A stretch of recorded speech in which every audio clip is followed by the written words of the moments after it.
Bismillahirrahmanirrahim. Assalamu alaikum students. My name is Manu Tariq and I welcome you all to Pen Gravity. In today's video, we will be discussing about editorials that have been published in Dawn newspaper on 23rd October 2025.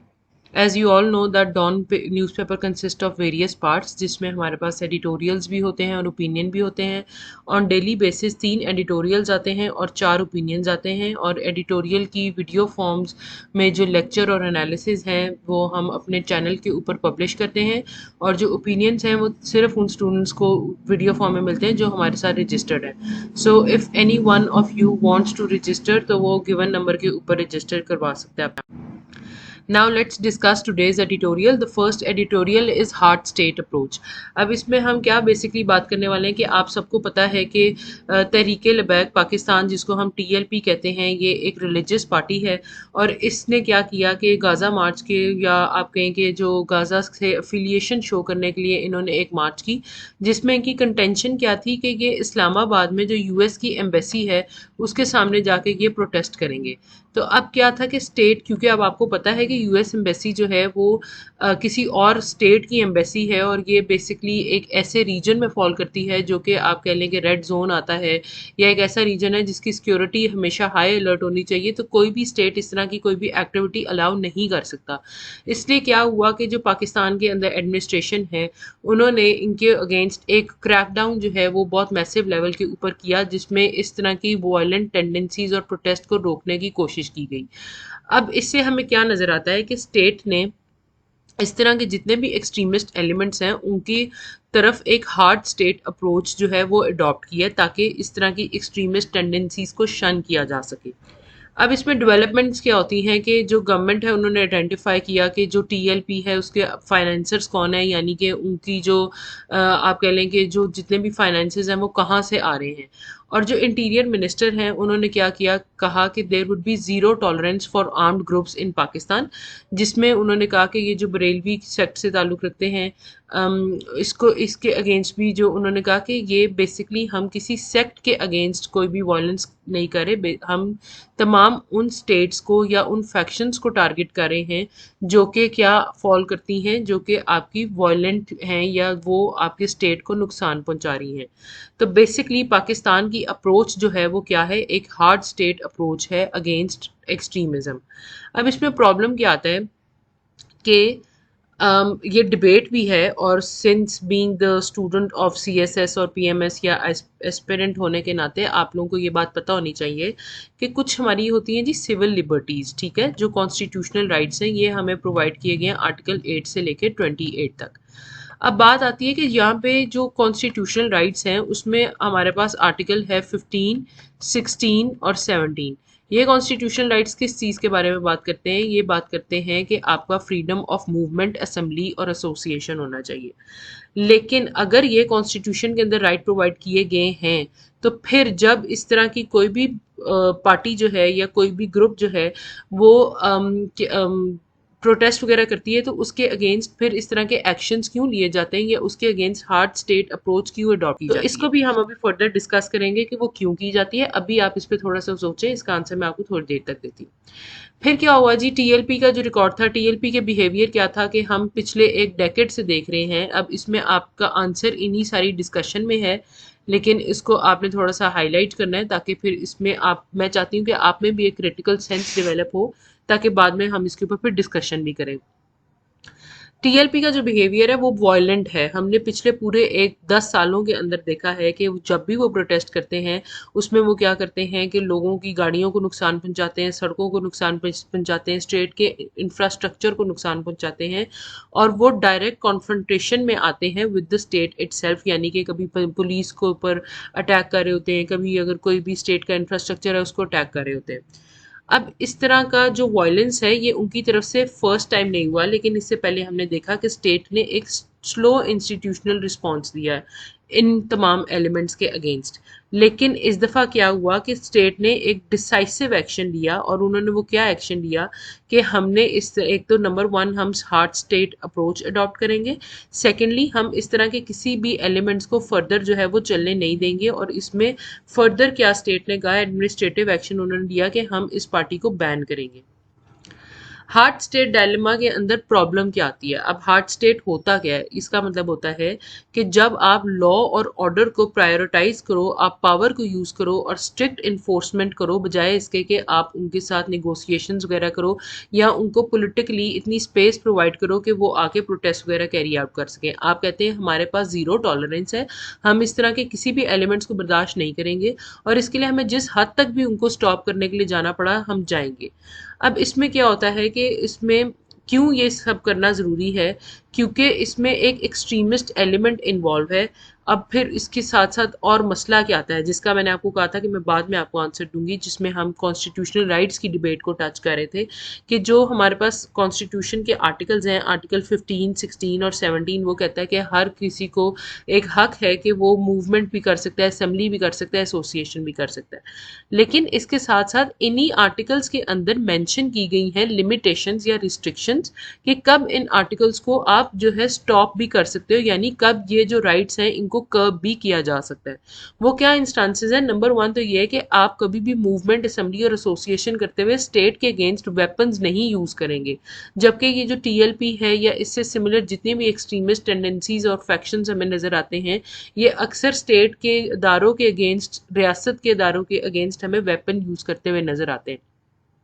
Secondly, इसके debate का answer ये है कि जितने भी fundamental rights होते हैं they end at the tip of your nose, यानी कि जहां पे आपका अपनी ज़ात ख़त्म होती है वहां पे आपके राइट्स भी ख़त्म हो जाते हैं। आपको इस हद तक ये राइट्स प्रोवाइड नहीं हो सकते कि आप लोगों की, जो और लोग हैं उनके भी राइट्स वायलेट करें। तो जो टीएलपी है, जो अगर हम उनको मूवमेंट, असेंबली और एसोसिएशन का राइट इतना ज़्यादा प्रोवाइड करेंगे जिसमें जो वो एक्टिविटीज़ कैरी आउट करते हैं वो करते रहेंगे, तो जो बाकी लोग हैं उनका भी तो फ्रीडम ऑफ मूवमेंट रिस्ट्रिक्ट हो जाता है ना, जब वो रोड्स वगैरह को ब्लॉक कर देते हैं। उनकी राइट टू प्रॉपर्टी इन्फ्रिंज होती है। क्यों? क्योंकि वो गाड़ियों को तोड़ देते हैं, स्टेट के इंफ्रास्ट्रक्चर को नुकसान पहुंचाते हैं। इस वजह से जो है आपका हार्ड स्टेट अप्रोच जो है वो सिविल लिबर्टीज़ के मतलब होते हुए भी आप ये अप्रोच अडॉप्ट करते हैं। लेकिन अब इसमें सारी देखने की क्या बात है कि there is a very delicate balance जो आपने अडॉप्ट करना है हार्ड स्टेट अप्रोच होने में भी और सिविल लिबर्टीज़ देने में भी। और आपने ये मेक श्योर करना है कि किस कौन कौन से एलिमेंट्स या कौन कौन से इंस्टांसेस हैं जब ये सिविल लिबर्टीज़ कर्व की जा सकेंगी। इसके साथ क्या है कि इसमें एक और ख़तरा ये है कि अगर आप हार्ड स्टेट अप्रोच अडॉप्ट करेंगे तो कल को यही अप्रोच जो है वो पॉलिटिकल ऑपोजिशन या पॉलिटिकल विक्टिमाइजेशन के लिए भी यूज़ होगी। फिर आप इसमें जिस तरह टीएलपी की दफ़ा हुआ कि मीडिया को रिस्ट्रिक्ट किया गया, तो इसी तरह कल को कोई पॉलिटिकल पार्टी या आपकी ऑपोजिशन पार्टी जब इस तरह की कोई भी प्रोटेस्ट कैरी आउट करेगी तो उसमें भी मीडिया का ब्लैकआउट होगा। तो वार्निंग क्या है? A hard state must not become a repressive state. आपने ये जो चीज़ जो है ना इसको इंश्योर करना है कि आपने फिर भी लोगों को उनके हकूक प्रोवाइड करने हैं। तो जो distinction between security measure and political silence must remain claim, यानी कि आपने इसको as a political tool use नहीं। Legal and constitutional path forward करना हमें क्या चाहिए कि हमें ब्लैंकेट बैन्स जो है पार्टी पे अवॉइड करने चाहिए। उसके बजाय हमें क्या करना चाहिए कि जो उन्होंने एक्ट्स अनलॉफुल किए हैं उनको हम प्रोसिक्यूट करें। यानी कि अगर किसी ने इंसाइटमेंट टू वायलेंस किया है, लोगों को वर्गलाया है वायलेंस के ऊपर या हेट स्पीच की है, तो इन लॉज के अंडर उनको जो है कोर्ट ऑफ लॉ के अंदर ट्राई किया जाए, यानी कि उनकी इसकी बेसिस के ऊपर उनके अगेंस्ट केसेस चलाए जाएँ। और इसके साथ साथ हमें अपनी जुडिशियल अकाउंटेबिलिटी को फॉलो करना चाहिए और स्ट्रेंथन करना चाहिए, और ड्यू प्रोसेस मैकेनिज्म यानी कि जो लॉ ने आपको बताए गए हैं प्रोसीजर उनको हमें फॉलो करना है इस इंस्टांस के अंदर। इसके साथ साथ पाकिस्तान ने एक्सट्रीमिज्म को कवर करने के लिए जो रूट कॉजेज़ है ना उनको एड्रेस करना है। तो इसमें हमारे पास लॉन्ग टर्म स्ट्रेटजी क्या होगी कि हम मिलिटेंसी को ख़त्म करें और इसमें हमें स्ट्रक्चरल और सोशो इकोनॉमिक फैक्टर्स के ऊपर काम करना पड़ेगा। जैसे हमारे यहाँ पे गुर्बत है, इनजस्टिस है, अंडर डेवलपमेंट है, particularly in KP and Balochistan province. तो इन चीज़ों को जब आप ख़त्म करेंगे तभी एक्सट्रीमिज्म आपके कंट्री से ख़त्म हो सकेगा। इसके साथ साथ मार्जिनलाइजेशन और एक्सक्लूजन जो है, जब आप लोगों को उनके राइट्स प्रोवाइड नहीं करते या उनको किसी प्रोसेस से बाहर रखते हैं, तो वो बेसिकली एक फर्टाइल ग्राउंड क्रिएट करते हैं इस तरह की एक्सट्रीमिस्ट टेंडेंसीज के लिए। तो उनको आपने इंक्लूसिव अप्रोच के साथ चलना है स्टेट ने, ताकि तमाम जो फैक्शंस, तमाम जो लोग, तमाम जो एथनिसिटीज़ हैं, तमाम जो रिलीजियस सेक्ट्स हैं वो अपने आप को इंक्लूडेड इन द सिस्टम समझें। इसमें करने की क्या ज़रूरत है कि हमें पॉलिसी लेवल के ऊपर जितनी भी कोर्सिव साइकिल्स हैं इनजस्टिस की उनको चेंज करें, इंक्लूसिविटी और प्रॉस्पेरिटी की अप्रोच अप्रोच को अडॉप्ट करें और एक resilient right based governance framework बनाएं। और अगर हम ये करेंगे तभी हम एक लास्टिंग पीस अपनी कंट्री के अंदर इंश्योर कर सकते हैं। इसमें टेक अवे क्या है कि अ just and inclusive state is stronger than a hard state, यानी कि आप हार्ड स्टेट तो बनना चाहते हैं लेकिन उसके साथ साथ ज़्यादा अच्छी अप्रोच क्या है कि आप एक ऐसी सोसाइटी बने जिसके अंदर जस्टिस हो और इंक्लूसिवनेस हो, यानी तमाम फैक्शंस जो हैं वो इक्वली इंक्लूडेड हों इन द स्टेट। अब सेकंड हमारे पास आ जाता है डिलेड लोकल पोल्स। अब आपको पता है, इसका थोड़ा सा बैकग्राउंड मैं आपको दे दूं कि पंजाब के अंदर ना अभी जो एग्जिस्टिंग हमारे पास लोकल गवर्नमेंट का एक्ट था वो था पंजाब लोकल गवर्नमेंट एक्ट 2022 वाला। लेकिन इसके बाद जो जो इलेक्शन कमीशन ऑफ पाकिस्तान है उसने बेसिकली कहा कि दिसंबर में लोकल गवर्नमेंट के इलेक्शंस होंगे under the Punjab local government act of 2022, और उसके मुताबिक उन्होंने हल्का बंदियां भी कर दी थी। ठीक है, लेकिन फिर क्या हुआ, पंजाब गवर्नमेंट ने वो वाला एक्ट ही जो है वो रिपील कर दिया और उसके रिजल्ट में उन्होंने क्या लेकर आए, पंजाब लोकल गवर्नमेंट एक्ट 2025, यानी एक प्रॉपरली न्यू वो एक्ट ले आए जिसके अंडर अब प्रॉब्लम क्या क्रिएट हो गई है कि अगर आपने इलेक्शंस कराने हैं तो अब न्यू लॉ के अंडर आपको इलेक्शंस कराने पड़ेंगे। इसमें प्रॉब्लम क्या है कि न्यू लॉ के अंडर आपको दोबारा से हल्का बंदियां करनी पड़ेंगी, इसलिए जो दिसंबर में इलेक्शंस थे वो अब हमें होते हुए नजर नहीं आ रहे। तो फिर क्या हुआ कि इलेक्शन कमीशन ऑफ पाकिस्तान ने पोस्टपोन कर दिए local government elections in Punjab. क्यों? क्योंकि ये न्यू लॉ आ गया। इसकी वजह से जितना भी डीलिमिटेशन का शेड्यूल आया था दिसंबर इलेक्शंस के लिए, उसको भी फिर उन्होंने विड्रॉ कर लिया है। अब देखें कि पंजाब के अंदर 2019 से लेके अब तक कोई भी लोकल बॉडीज एग्जिस्ट नहीं करती, और ये 2019 में जो है पीटीआई की गवर्नमेंट ने इनको डिसॉल्व किया था। अब सुप्रीम कोर्ट ऑफ पाकिस्तान के मुतद्दिद बार जो इस तरह के हमें अहकामात नज़र आते हैं जिसमें उन्होंने कहा है कि पीएमएलएन की गवर्नमेंट को भी कहा है, पीटीआई की गवर्नमेंट को भी कहा है कि आप ये लोकल गवर्नमेंट इलेक्शन जो है कंडक्ट करवाएं, लेकिन ये जो गवर्नमेंट्स हैं ये अवॉइड कर रही हैं लोकल गवर्नमेंट के पोल्स को। अब इलेक्शन कमीशन ऑफ पाकिस्तान ने इसकी क्या रीज़न दिया है, उन्होंने कहा है कि हमें जो है और टाइम चाहिए ताकि हम इन न्यू रूल्स के मुताबिक जो है लोकल गवर्नमेंट जो न्यू लॉ है इसके मुताबिक अब हमें और टाइम चाहिए ताकि हम डिलिमिटेशन वगैरह कर सकें। लेकिन असल प्रॉब्लम क्या है कि जो कोई भी एक इलेक्शन की डेट है वो अनाउंस नहीं की गई, ना पहले की गई थी ना अब की गई है। तो इससे जो है इलेक्शन कमीशन ऑफ पाकिस्तान के ऊपर ही एक सवालिया निशान पैदा हो गया, उसकी क्रेडिबिलिटी एट क्वेश्चन है, जिसकी वजह से वो फेल हो रहा है in conducting timely general elections in Pakistan as a whole, और पंजाब की अगर हम जनरली बात करें। अब इससे होता क्या है, लोकल गवर्नमेंट इलेक्शंस क्यों करवाना ज़रूरी है, तो इसकी पॉलिटिकल इम्प्लीकेशंस भी आएंगी और सोशो इकोनॉमिक इम्प्लीकेशंस भी आएंगी। देखें, किसी भी डेमोक्रेसी के फंक्शन करने के लिए ज़रूरी है कि उसके अंदर बेस्ट लेवल पे क्या हो, डेवोल्यूशन हो। क्यों? क्योंकि डेमोक्रेसी की एसेंस ही ये है कि पावर्स को डिवॉल्व होना चाहिए, सेंट्रलाइज नहीं होना चाहिए, ग्रास रूट लेवल तक पावर डिवॉल्व होनी चाहिए। लेकिन जब आप कॉन्सेंट्रेशन ऑफ पावर करते हैं तो पावर जो है वो कहाँ पे रिजाइड कर रही होती है, पॉलिटिकल एलीट्स के अंदर और प्रोविंशियल ब्यूरोक्रेसी के अंदर। तो इसमें हमें सोशियो इकोनॉमिक इम्प्लीकेशंस देखने में आती हैं। लोगों को उनके काम जल्दी होते हुए नहीं मिलते, आपका इंफ्रास्ट्रक्चर अगर ख़राब है किसी एरिया का तो वो ख़राब ही रहेगा, वेलफेयर प्रोग्राम्स नहीं होंगे और लोकल लेवल के ऊपर काम होता हुआ हमें नज़र नहीं आएगा। इससे एज अ रिजल्ट क्या होता है कि जो लोगों की participation in the democratic process है वो भी ख़त्म होती है और उनका ट्रस्ट इन द इंस्टीट्यूशंस भी जो है ना इरोड होता जाता है। So without empowered local governments democracy जो है वो इनकम्प्लीट रहती है किसी भी जगह पे, और जितनी भी डेवलप कंट्रीज का जहाँ पर भी काम अच्छा हो रहा है या वेलफेयर हमें नज़र आती है, उसकी एक सॉलिड रीज़न ये डेफिनेटली होगी कि वहाँ पे लोकल गवर्नमेंट जो है वो बहुत ज़्यादा फाल होंगी। The new law a hollow step forward. अब जो न्यू लॉ है ना उसने क्या किया है, ये जो 2025 का एक्ट आया है उसने एडमिनिस्ट्रेटिव और फाइनेंशियल पावर्स को जो है वो रिड्यूस किया है ऑफ लोकल रिप्रेजेंटेटिव्स और इंक्रीज किया है ब्यूरोक्रेटिक कंट्रोल और सेंट्रलाइज्ड डिसीजन मेकिंग। यानी कि इस लॉ के मुताबिक आपका जो डिसीजन मेकिंग है वो सेंट्रलाइज हो गई है और जो पावर है ना वो वेस्ट कर रही है आपकी ब्यूरोक्रेसी के अंदर, बजाय इसके कि वो लोकल गवर्नमेंट रिप्रेजेंटेटिव्स के अंदर वेस्ट करे। तो इवन इफ इसके अंदर आप पोल्स करवा भी लें तो जितनी भी काउंसिल्स बनेंगी वो सिर्फ सिंबॉलिक काउंसिल्स होंगी, वो ऑटोनोमस नहीं होंगी, उनकी अपनी कोई ऐसा पावर नहीं होगी। इससे क्या होता है कि आपकी जो एसेंस है कि लोकल गवर्नमेंट हो, ऑटोनॉमी हो, उनके पास डिसीजन मेकिंग अथॉरिटी हो, वो एसेंस ही अंडरमाइन हो जाती है। अब लोकल गवर्नमेंट कराने के लिए हमें आर्टिकल 140 ऑफ द कॉन्स्टिट्यूशन जो है वो कहता है कि प्रोविंसेस जितने भी हैं वो लोकल गवर्नमेंट इलेक्शन जो हैं वो कैरी आउट करेंगे, ताकि क्या उसका मकसद क्या है, ताकि पावर डिवॉल्व हो सके। लेकिन जब आपने लोकल गवर्नमेंट रिप्रेजेंटेटिव्स को पावर प्रोवाइड ही नहीं करनी और उस पावर ने ब्यूरोक्रेसी के अंदर ही वेस्ट करना है, तो इस बात से फिर कोई फ़र्क पड़ता ही नहीं है कि इलेक्शंस हों या ना हों, क्योंकि रिजल्ट तो सेम ही रहेगा। अब इसमें ऑब्जर्वेशन क्या है कि पंजाब लोकल गवर्नमेंट की जो रिफॉर्म्स हैं वो रिप्रेजेंट क्या करती हैं, वो विदाउट सब्सटेंस है, यानी उनके अंदर कोई ऐसा सॉलिड बात नहीं है। वही बात है कि अगर वो हो भी जाएं तो उनसे ऐसा कोई फ़ायदा नहीं होने वाला। अब इसमें हमें करना क्या चाहिए कि जिस तरह मैंने आपको पहले बताया, article 140 of the constitution of Pakistan कहता है, अब ये वाली जो डिबेट है ना, आप पाकिस्तान के जब भी पॉलिटिकल मसाइल के सोल्यूशन की बात करें या पाकिस्तान की बात करें कि हमारी डेमोक्रेसी क्यों नहीं चल सकी, तो उसके अंदर आप सब ये पॉइंट यूज़ कर सकते हैं कि इसलिए नहीं चल सकी क्योंकि पाकिस्तान में कभी भी हकीकी मायनों के अंदर लोकल गवर्नमेंट नहीं आई, और आर्टिकल 140 ऑफ द कॉन्स्टिट्यूशन कभी भी हमें इम्प्लीमेंट होता हुआ नहीं नजर आता। तो इसके लिए प्रोविंसेस को इस्टेब्लिश करनी चाहिए लोकल गवर्नमेंट्स, और इंश्योर करना चाहिए कि ट्रांसफर ऑफ पॉलिटिकल, एडमिनिस्ट्रेटिव और फाइनेंशियल रिस्पॉन्सिबिलिटी हो। और इसमें जो इलेक्शन कमीशन ऑफ पाकिस्तान है, इनको अपना रोल प्ले करना चाहिए।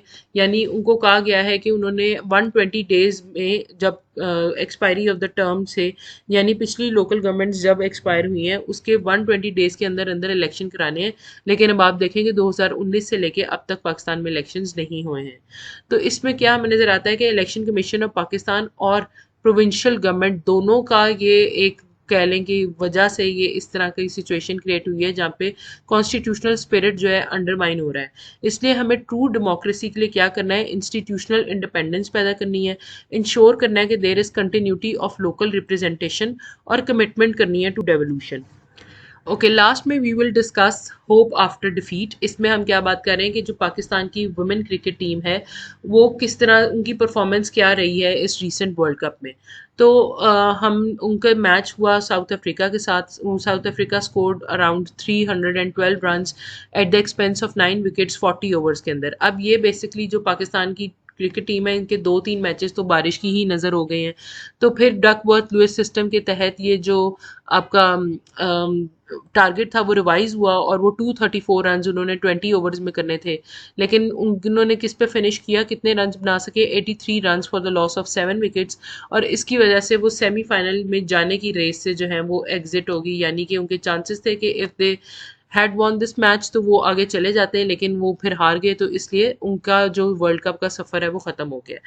ये अब हम डिस्कस करते हैं, ये तो जनरली उनके क्वार्टर फाइनल कह लें स्टेज की सिचुएशन थी सॉर्ट ऑफ। लेकिन उससे पहले उनकी क्या था कि बांग्लादेश से भी ये टीम हारी और इंडिया से भी हारी। तो इसमें जो स्ट्रॉन्ग पोजीशन हमें कब नज़र आई कि जब ऑस्ट्रेलिया को इन्होंने 76 फॉर 7 आउट कर लिए, और इंग्लैंड का मैच है वो भी बारिश की नज़र हो गया। तो बेसिकली इंग्लैंड और न्यूजीलैंड के जो मैचेस थे वो इनके वॉश आउट हो गए ड्यू टू रेन। और फाइनल मैच जो है वो विद श्रीलंका है, लेकिन उसकी एज सच कोई से नहीं होगी इन द स्टैंडिंग। और उसमें सिर्फ ये यही कर सकते हैं कि अगर वो जीत जाएं तो उसके अंदर वो कुछ बेहतर परफॉर्मेंस वगैरह शो करें, लेकिन उनकी एज सच वर्ल्ड कप की आगे फर्दर मैचेस के ऊपर कोई से नहीं होगी। तो वो डेड रबर टाइप मैच है। परफॉर्मेंस एनालिसिस क्या है, हमें स्ट्रेंथ्स क्या नज़र आई, हमें बॉलिंग के अंदर कुछ बेहतर परफॉर्मेंस नज़र आई, पर्टिकुलरली अंडर फातिमा सनाज लीडरशिप। ये हमारी पाकिस्तान की वुमेन क्रिकेट टीम की कैप्टन भी हैं, तो ये आपको कभी एमसीक्यू में भी पूछा जा सकता है। और इन्होंने अच्छी परफॉर्मेंस शो की, पर्टिकुलरली अगेंस्ट ऑस्ट्रेलिया और इंग्लैंड। तो इससे डेफिनेटली स्पिरिट और कॉम्पिटिटिवनेस तो इंक्रीज़ हुआ होगा, लेकिन हमें इसके साथ साथ वीकनेसेस भी नज़र आती हैं। जैसे कि हमारे पास मेन क्रिकेट टीम की तरह वुमेन क्रिकेट टीम में भी फिनिशिंग एबिलिटी नहीं है। They are unable to convert within, जो भी उन्होंने कैपिटलाइज किया है उनको विनिंग पोजीशंस में कन्वर्ट नहीं कर पाते। लिमिटेड मैच एक्सपोजर है। अब ये जो वुमेन क्रिकेट टीम है इन्होंने 2025 के अंदर सिर्फ 3 वनडेज खेले हैं, और अपार्ट फ्रॉम द क्वालिफायर्स। तो इसकी वजह से जो है इनकी बहुत ज़्यादा प्रैक्टिस वगैरह नहीं है, और इसमें रेन ने भी इस वर्ल्ड कप के अंदर बहुत ज़्यादा रोल प्ले किया है। तो इसमें क्या है कि हमारे पास पोटेंशियल तो डेफिनेटली है, लेकिन हमारे पास मोमेंटम नहीं है या एक्सपीरियंस नहीं है कि क्लोज गेम्स के अंदर हमने फर्दर किस तरह से अपनी परफॉर्मेंस को बेहतर करना है। तो वे फॉरवर्ड क्या है कि डिस्पाइट लॉसेस जो है टीम ने हमें शो किया है, एक प्रॉमिसिंग साइड भी अपनी शो किया है, डेफिशिएंसीज बेसिकली हैं लेकिन टैलेंट भी है, इसलिए हमें उनको और प्रैक्टिस और एक्सपोजर जो है वो देना चाहिए। और रिकमेंडेशंस फॉर पीसीबी क्या है, पाकिस्तान क्रिकेट बोर्ड के ऑर्गेनाइज किया जाए डोमेस्टिक लेवल पे टूर्नामेंट्स को रेगुलरली, इंश्योर किया जाए कि जो वुमेन क्रिकेट टीम है उनका एक कंसिस्टेंट कैलेंडर हो, यानी कि उनके मैचेस कंसिस्टेंटली रखवाए जाएं डिफरेंट कंट्रीज़ के साथ जिस तरह मेन क्रिकेट टीम के होते हैं, और उनकी फैसिलिटीज़, कोचिंग और यूथ डेवलपमेंट प्रोग्राम्स के ऊपर भी फोकस करना चाहिए। So that's all from my side today. I hope that this video was helpful. Till next video, thank you and Allah Hafiz.